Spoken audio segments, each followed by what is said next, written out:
हमने पहले no doubt Russia ने शुरू से हमारी रादर आई वुड से 1945 में पोस्ट हॉस्टिलिटी डिपार्टमेंट में विंस्टन चर्चिल ने एक पेपर लिखा था, टॉप सीक्रेट पेपर था, security of India and Indian ocean.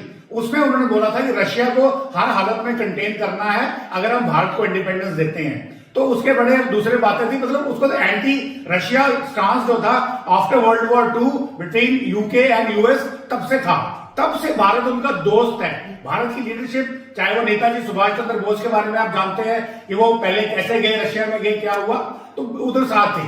फिर उसके बाद 1971 में जो एक मेजर बात थी, जब अमेरिका पाकिस्तान की सपोर्ट में आ रहा था, 7th फ्लीट को उन्होंने बे ऑफ बंगाल में भेजा, तो रशिया ने उस वक्त आकर के अपनी न्यूक्लियर सबमरीन्स को आकर उनको चेकमेट किया, यानी कि उनको बोला कि देखिए आप इस लड़ाई में हस्तक्षेप नहीं करेंगे, और उसमें भारत की बहुत बड़ी विजय हुई, बांग्लादेश को आजाद कराया गया।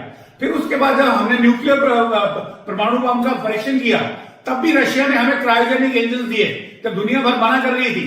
फिर उसके बाद 2007 में न्यूक्लियर डील हुई। तो इतने सब कुछ चलने के बावजूद भारत का जो विश्वास है रशिया के ऊपर, जो फेथ है, वो बहुत ज्यादा है। आज रशिया ट्रबल में है, रशिया को जरूरत है एक साथी की, तो हमें साथ आना है। और सबसे बड़ी जो अपॉर्चुनिटी मैं देख रहा हूं, आपने बात की Su-57 की, आपने बात की ब्रह्मोस NG की, और ऐसी कई चीजें हैं जो भारत, रशिया जो हमें दे रहा है, वो टेक्नोलॉजी ट्रांसफर के साथ दे रहा है। वो बोल रहा है कि देखिए आप अपने कंट्री में इसको निर्माण कीजिए।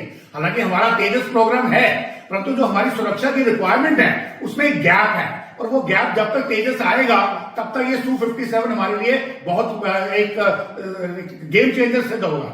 और दूसरी बात सबसे बड़ी, देखिए अमेरिका अगर F-35 भी देता है तो वो अपना एक बग रखता है सॉफ्टवेयर के अंदर कि अगर कोई कंट्री जिसको उसने F-35 दिया है वो उसकी मर्जी के खिलाफ किसी ऐसे कंट्री के अगेंस्ट यूज करता है जो अमेरिका नहीं चाहता, तो वो अपने बग को ऑपरेट कर देते हैं, आप उसको यूज नहीं कर सकते। रशिया ने ऐसी कोई शर्त नहीं रखी है। Please like and subscribe.